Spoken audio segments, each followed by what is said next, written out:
મારી ખમકારી ખોડિયાલ બેઠી છે તો સુધી કોઈ દાડો રર કહેશે કે ખૂણા બેહીન રોવાનો વારો આવ્યો નહીં ને આવશે નહીં.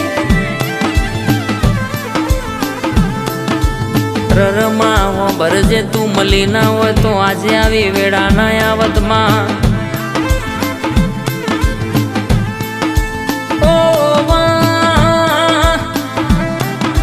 જે દાણો તુએ કોડું ઝાલ્યું એ દાણો વેળા પડતી હતી અને તુએ બથમાં ગાલ્યા કોડું ઝાલું એ પછી આજે ચડતી ચડતી ને ચડતી કરાઈ.